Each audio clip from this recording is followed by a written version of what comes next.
Good morning छात्रों, RK PG science college Kalwar Jaipur की online classes में आपका हार्दिक स्वागत है बच्चों। तो जैसा कि हमने पिछले वीडियोज में देखा था, कल जो है ना बीए फर्स्ट ईयर द्वितीय प्रश्न पत्र विषय हिंदी साहित्य और कहानी चयनिका, ये कहानी चयनिका साथियों आपकी जो है ना सेकेंड बुक का नाम है जो आपका द्वितीय प्रश्न पत्र में आया हुआ है। तो इस बुक के अंदर बच्चों 9 कहानियां हैं। 9 कहानियों में से अभी हमने 6 कहानियां कंप्लीट करवा दी हैं और पिछले वीडियोज में जो आपको देखने को मिल गई होंगी और मिल जाएंगी अगर आपने नहीं देखी है तो। और इसके अलावा साथियों अभी छठवीं कहानी है मलबे का मालिक।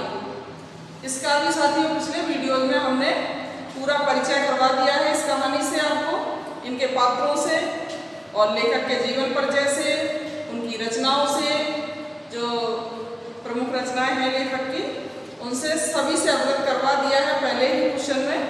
और उसके बाद में साथियों मलबे का मालिक जो कहानी है इसके लेखक हैं मोहन राकेश।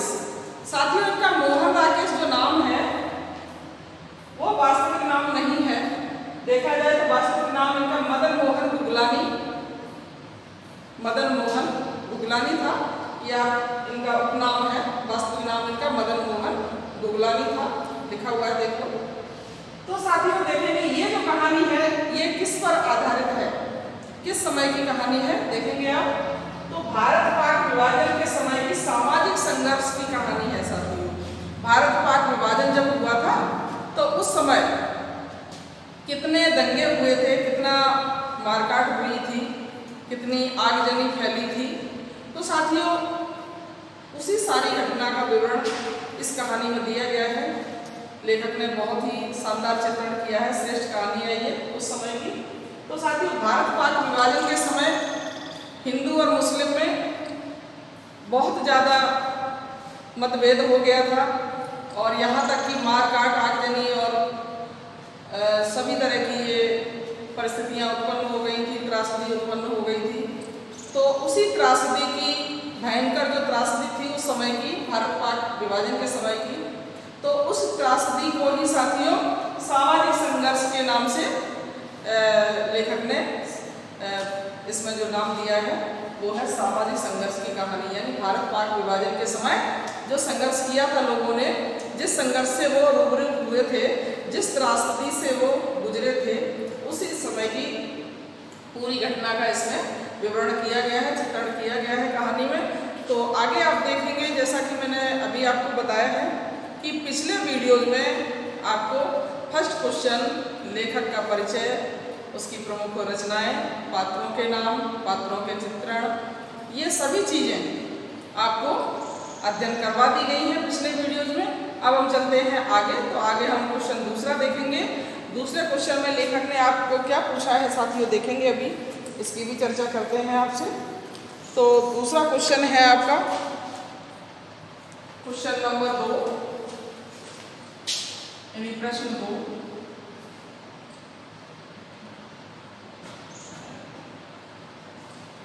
प्रश्न 2 में पूछा है आपको मलबे का मालिक कहानी में भारत विभाजन की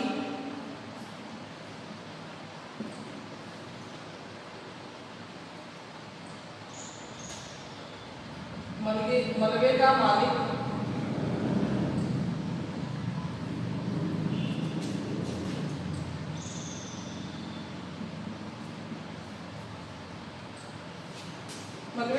कहानी में भारत पाक विभाजन की त्रासदी का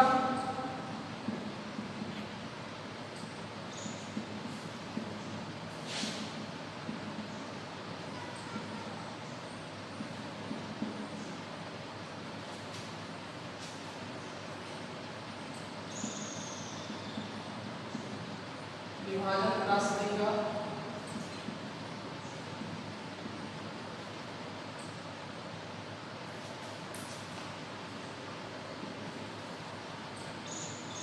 मार्मिक चित्रण हुआ है।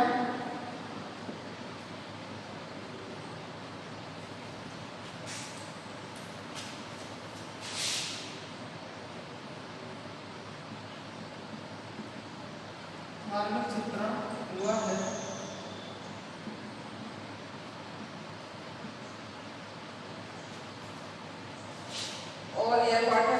मन में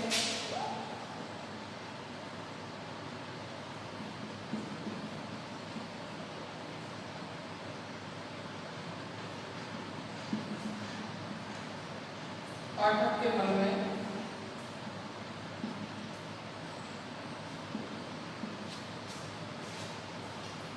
मानवीय करुणा जगाती है, सिद्ध कीजिए।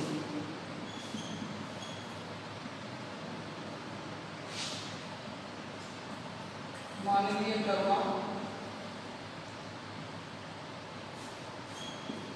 जगाती है,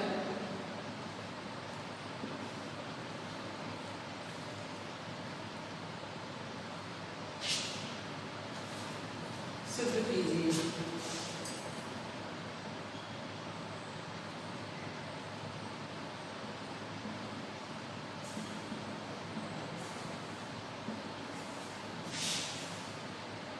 उत्तर नंबर 2 देखेंगे आप, तो सबसे पहले सामान्य विवेचन आएगा।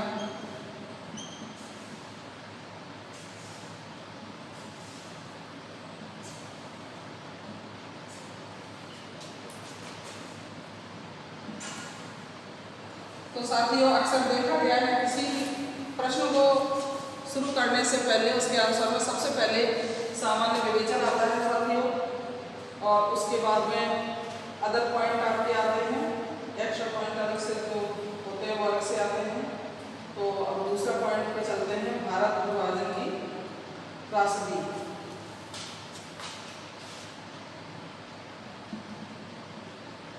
भारत विभाजन की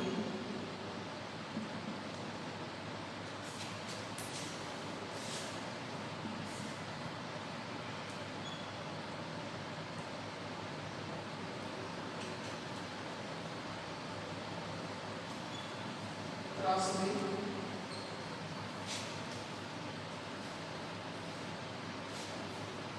तीसरा पॉइंट है इसका, दूसरा जिसको मानते हैं मानवीय करुणा जगाने वाली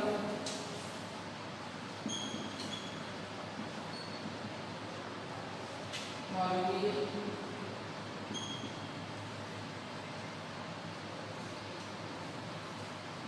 करुणा जगाने वाली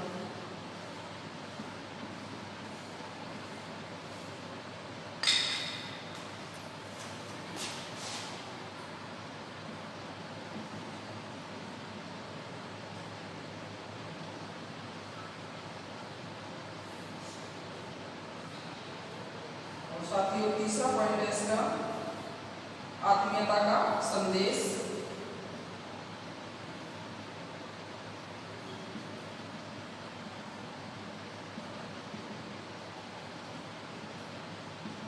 का संदेश।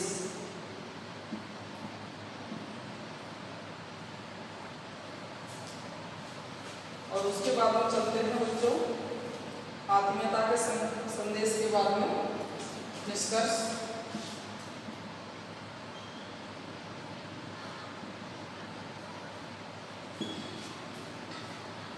तो बच्चों जैसा कि आपने देखा है इसमें जो है ना आपको लेखक जो पूछ रहा है वो है कहानी में, मलबेगा वाली कहानी का नाम ये दे दिया है।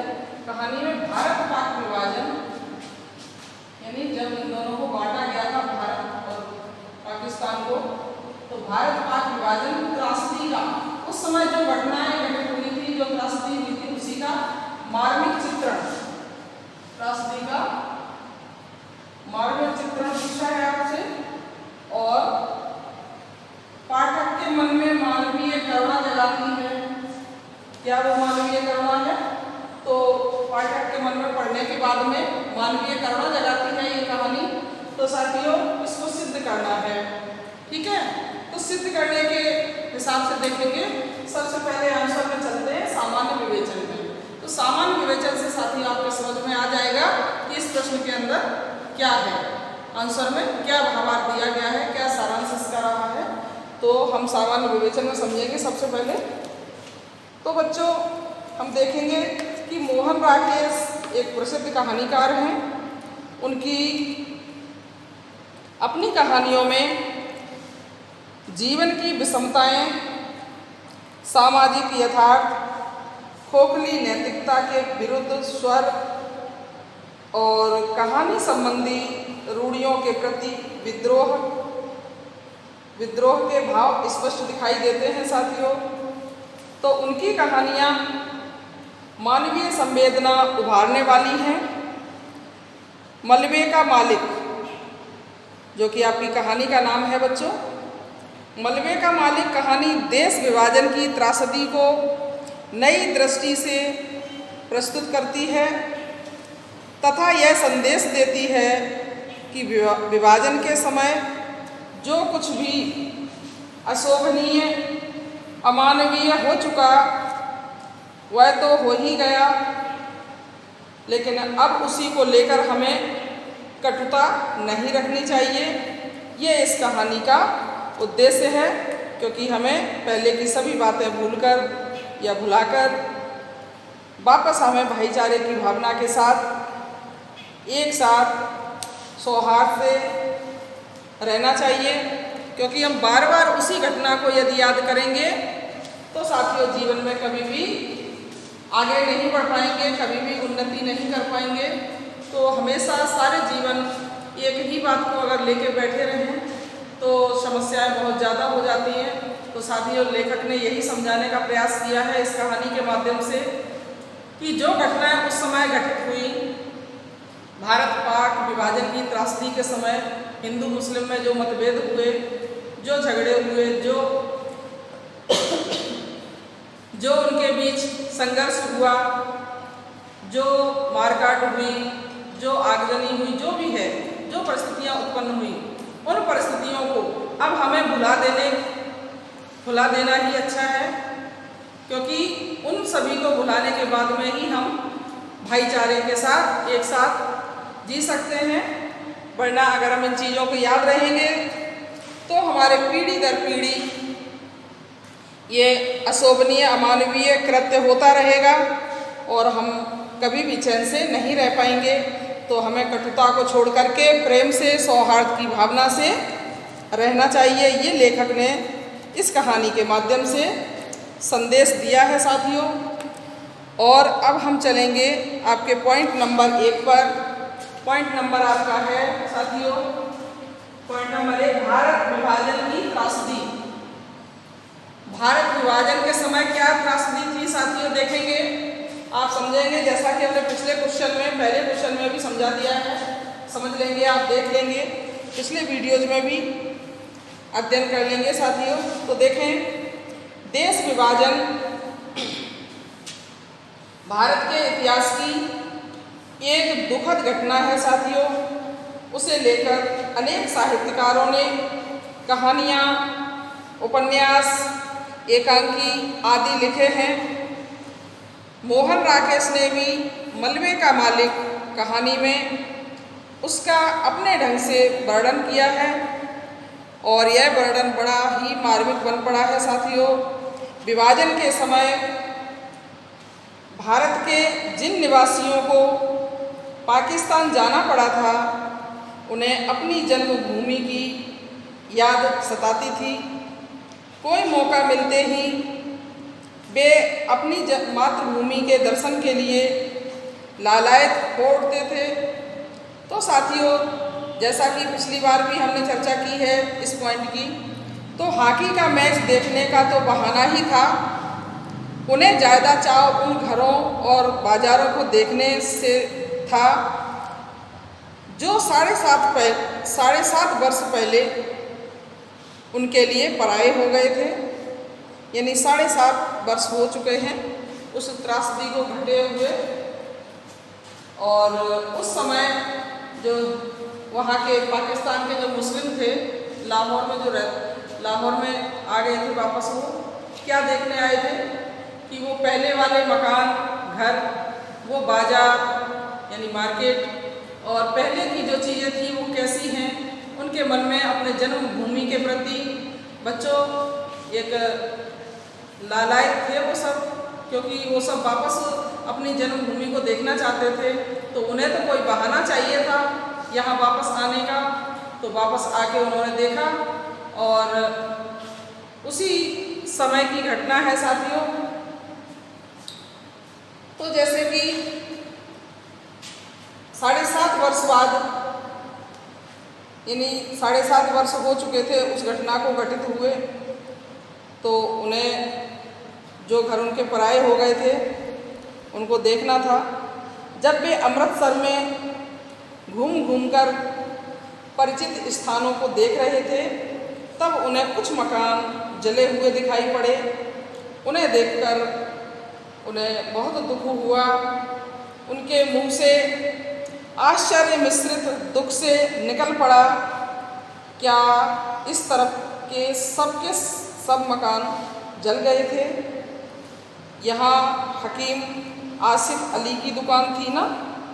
इन शब्दों से भी विनाश के कारण होने वाले दुख का भाव व्यक्त हुआ है साथियों।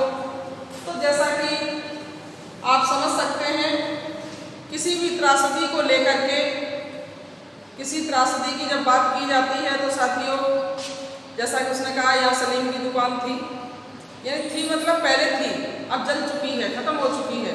पहले मकान थे इस टाइम में बहुत सारे, वो मकान अब कहाँ गए? वो जल के खत्म हो गए हैं, टूट फूट गए हैं। तो साथियों, उसी भयंकर त्रासदी का यहाँ वर्णन किया गया है। उसी समय का यहाँ संघर्ष, सामाजिक जो संघर्ष था उसका विवरण कहानी में हुआ है। तो अमृतसर की तरह लाहौर के हिंदुओं को वहाँ से अमृतसर आना पड़ा था और उन्हें भी अपने उस स्थान की याद आती थी जहाँ वे जन्मे थे, खेले, बड़े हुए और जिंदगी के अनेक वर्ष गुजारे थे। तो साथियों, बदले वक्त के कारण अब ये वहाँ जा तो नहीं सकते थे, इसलिए लाहौर वालों से मिलकर अपने मन को संतोष दिला सकते थे। इस प्रकार दोनों ओर के लोगों के मन में अपनी अपनी जन्मभूमि छोड़ने को कचोट थी। इस तरह दोनों तरफ के लोग विभाजन की त्रासदी के शिकार हुए थे साथियों। चाहे वो हिंदू रहे हों, चाहे मुस्लिम रहे हैं, दोनों का ही नुकसान हुआ था। भारी मात्रा में दोनों का नुकसान हुआ था साथियों। तो इस विभाजन में दोनों ओर के लोगों की जन्मभूमि छूटी, मकान टूटे, परिवार के लोग बिछुड़ गए और मारे गए। अब्दुल गनी जो आपका कहानी का मुख्य पात्र है साथियों, अब्दुल गनी नाम है। मुख्य पात्रों के विवरण में हमने समझा दिया है कहानी की स्टार्टिंग में, पिछले क्वेश्चन में, पिछले वीडियोज़ के अंदर आपको देखने को मिल जाएगा सब। तो अब्दुल गनी नाम का जो व्यक्ति था, जो आपकी कहानी का मुख्य पात्र है, ये जो था, इसने जो है ना, अब्दुल गनी ने इस विनाश के कुछ पहले अमृतसर छोड़कर लाहौर चला गया था। तो उस समय वह अपने पुत्र चिरागदीन को भी अपने साथ ले जाना चाहता था। ये चिरागदीन भी साथियों मुख्य पात्र ही है, लेकिन वह नए बने मकान के मोहवश नहीं गया था। मकान उस समय नया बना हुआ था, तो चिरागदीन ने कहा नहीं, मैं तो नहीं जाऊंगा, मैं यहीं रहूँगा। इसलिए वो नए मकान के मोह में नहीं गया था साथियों। उसे अपने पड़ोसी रखा पहलवान पर पूरा विश्वास था कि वह उसकी रक्षा करेगा, लेकिन साथियों, नए मकान के लोभ में ही रखा पहलवान ने चिरागदीन और उसके परिवार को मौत की नींद सुला दिया, मौत के घाट पर उसके परिवार को उतार दिया। क्योंकि वहाँ दुश्मनी चल रही थी आपस में, उसका फायदा भी इसने उठा लिया। इसे भी नए मकान का मन में लालच आ गया था, रखा पहलवान को भी, और दोस्ती के नाम पर इसने दुश्मनी निभाई और उसके पूरे परिवार को साथियों बीच चौराहे पे ले जाके शाम के समय और वहाँ मौत के घाट उतार दिया। इतनी बड़ी त्रासदी, इतनी बड़ी घटना साथियों, ये कोई मामूली चीज़ नहीं है, बहुत बड़ी घटना है। तो देखेंगे आगे। इस प्रकार विभाजन के इस माहौल में लोग इंसान से हैवान बन गए थे, मानवीय रिश्तों को भूल गए थे, विनाश के बाद अब्दुल गनी अमृतसर का नज़ारा देखकर भूल भुलैयों में पड़ गया था साथियों। 7.5 वर्ष बाद जब वो वापस आया, वह अपने घर का रास्ता भी न पहचान सका, क्योंकि वहाँ का वातावरण सारा कुछ बदल चुका था साथियों। सब कुछ बदल गया था, सब पहले जैसा नहीं था। तो अब्दुल गनी जो वहाँ का बासिंदा था, जो जिसकी वो जन्मभूमि थी वहाँ, लेकिन वो भी अपने घर का रास्ता नहीं पहचान पाया था, क्योंकि वहाँ का वातावरण पूरी तरह सब नष्ट भ्रष्ट हो चुका था, सब कुछ बदल गया था। इस त्रासदी के भयंकर त्रासदी के कारण, जो भीषण त्रासदी हुई थी, उसमें सब कुछ जल के खाक हो गया था बच्चों। तो अब हम चलते हैं पॉइंट नंबर 2, मानवीय करुणा जगाने वाली। तो मानवीय करुणा जगाने वाली, इसका देखते हैं साथियों, इसमें क्या पॉइंट है। मानवीय करुणा जगाने वाली कोई भी कहानी साथियों किसी खास उद्देश्य की पूर्ति के लिए, विशेष संदेश देने के लिए अथवा किसी विशेष समस्या पर प्रकाश डालने की दृष्टि से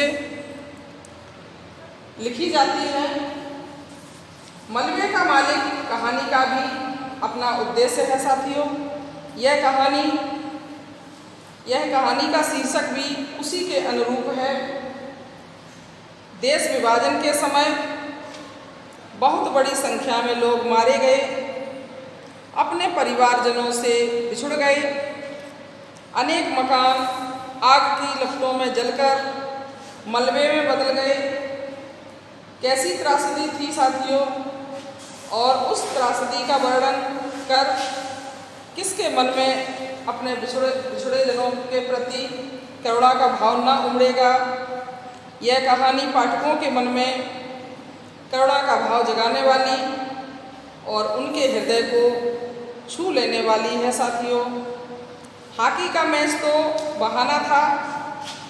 लाहौर से अपनी जन्मभूमि अमृतसर को देखने के लिए आई मुसलमानों की टोली के वर्णन से स्पष्ट है साथियों कि उसमें जन्मभूमि के प्रति लगाव तो था, परंतु उन्हें उससे अलग लाहौर में रहना पड़ा था।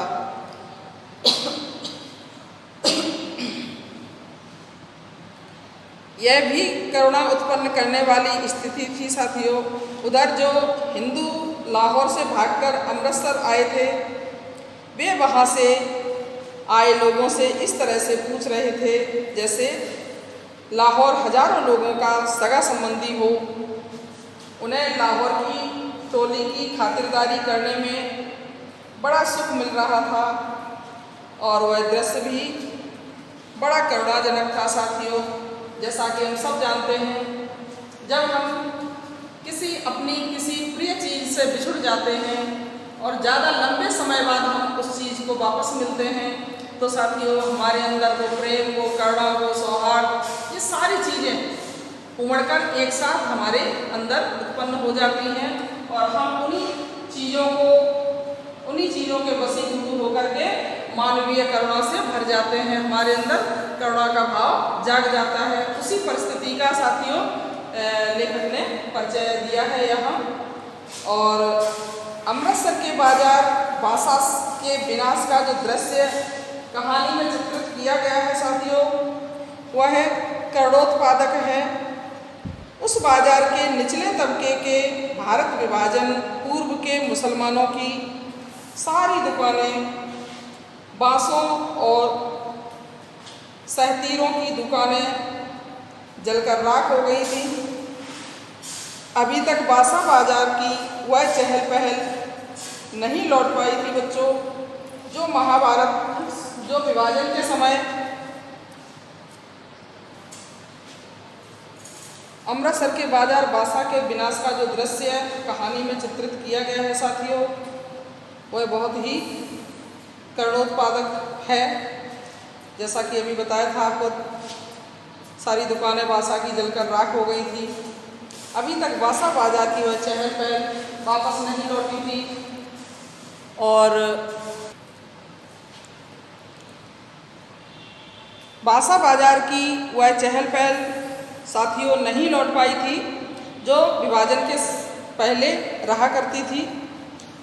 इससे पलायन और विनाश का सहज ही अनुमान लगाया जा सकता है और विनाश करुणा उत्पन्न करने वाला होता है। साथियों, अब्दुल गनी कभी अमृतसर में रहता था। उसका पूरा परिवार था। दर्जी की दुकान थी, 3 मंजिला मकान था, परंतु अब उसे अपना मकान और परिवार के व्यक्ति न मिले तो वह कितना दुखी हुआ। साथियों, आप इसको समझ सकते हैं। यह वर्णन बहुत ही हृदय हिला देने वाला है। साथियों, जिस समय किसी बुजुर्ग व्यक्ति का नया मकान टूट के पूरे जीवन की कमाई जो होती है नया मकान बनाने में लग जाती है। साथियों, तो नया मकान 3 मंजिला ढा दिया गया हो, उसके परिवार को खत्म कर दिया गया हो, उस व्यक्ति पर क्या गुजरती है। साथियों, ये आप समझ सकते हैं। तो उसी घटना का यहाँ वर्णन किया गया है। हृदय विदारक घटना है, हृदय को हिला देने वाली घटना है। साथियों, तो यहाँ जो है उस बूढ़े गनी के हृदय का दुख उसके आंसुओं से प्रकट हो रहा है। साथियों, अपने मकान को मलबे के ढेर में बदला देखकर, घर के लोगों को मरा हुआ जानकर कितना दुखी हुआ था बूढ़ा गनी। यह बाकी रह गया है।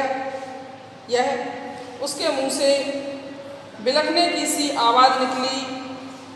वो बहुत ही अधीर होकर के बिलखता है। साथियों, हाय ओए चिरागदीन, कहाँ गया तू? ऐसे करके वो विलाप करने लगा। साथियों, रोने लगा। उस समय न जाने क्या क्या भाव उसके भीतर उठे होंगे। बच्चों, कितना करुणाजनक होगा उसके हृदय के भीतर के भावों का दुख का तूफान। वो तूफान कैसे उसके हृदय में समाया होगा। साथियों, आप समझ सकते हैं।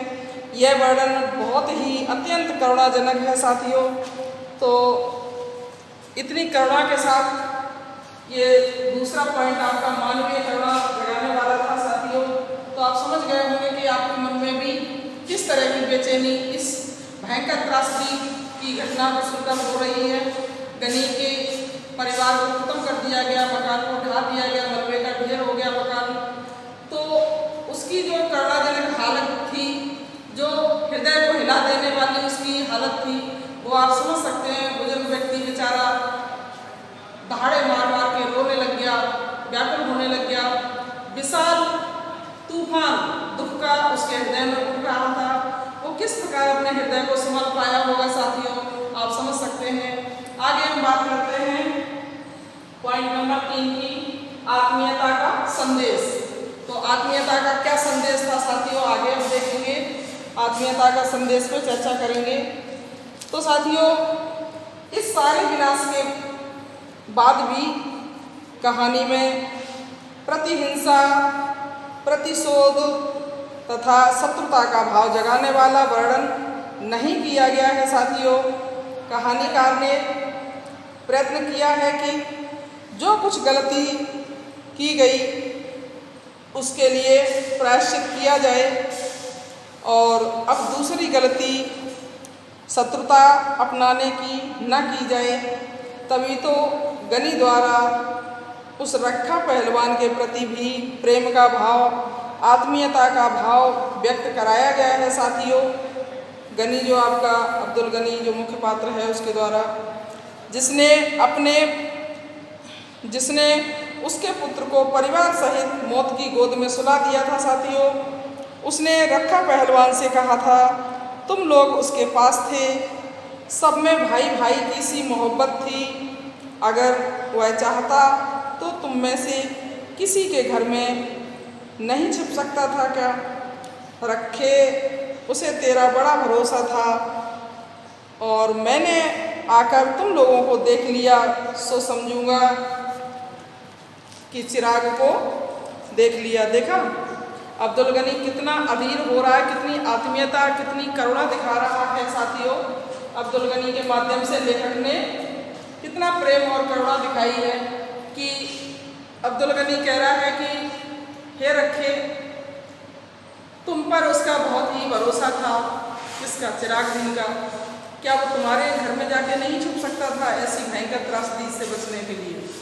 लेकिन अब मैं क्या करूं? अब मैं समझूंगा मैंने तुम्हें देख लिया तो समझ लो मैंने अपने पुत्र चिरागदीन को देख लिया। ऐसे वो अपने हृदय को सांत्वना देता है साथियों। तो आगे गनी के इसी आत्मीयतापूर्ण व्यवहार का रखा पहलवान पर भी अच्छा असर हुआ था। उसका भी हृदय द्रवीभूत हो गया था और मारे अफसोस तथा दुख के वह पुकार उठा था। क्या पुकार रहा था? हे प्रभु, तू ही है, तू ही है। इस तरह जो रखा पहलवान था वो भी आत्मीयतापूर्ण व्यवहार करने लगा था। तो साथियों, ये हुई आपकी तीसरे पॉइंट, आत्मीयता का संदेश देने की बात। क्योंकि कहानी में किस प्रकार से आत्मीयता का संदेश दिया गया है, लेखक ने कैसे इस चीज को उद्घाटित किया है, आप समझ गए होंगे। अब हम बात करेंगे साथियों प्रश्न नंबर 2 के निष्कर्ष की। तो साथियों निष्कर्ष में देखेंगे कहानी का निष्कर्ष क्या है, आगे बात करते हैं, चर्चा करते हैं आगे। तो बच्चों, इस प्रकार मलबे का मालिक कहानी भारत विभाजन की त्रासदी का मार्मिक चित्रण करती है और पाठक के मन में प्रतिशोध तथा प्रतिहिंसा के भाव के बजाय मानवीय करुणा जगाती है। वह हृदयों को पिघलाकर उन्हें मिलाती है। कहानी को पढ़कर साथियों पाठक के मन में परस्पर बिछड़े मरे हुए लोगों के प्रति करुणा का भाव उमड़ने लगता है बच्चों। तो अब आप समझ गए होंगे इस कहानी के जो पॉइंट हैं, उन पॉइंटों पर ये कहानी किस तरह पूर्ण रूप से खरी उतरी है। तो साथियों, ये हुआ आपका दूसरा प्रश्न कंप्लीट। अब हम चलते हैं प्रश्न नंबर 3 की तरफ। 3 में देखते हैं क्या पूछा जा रहा है आपसे, लेखक ने क्या चर्चा की है।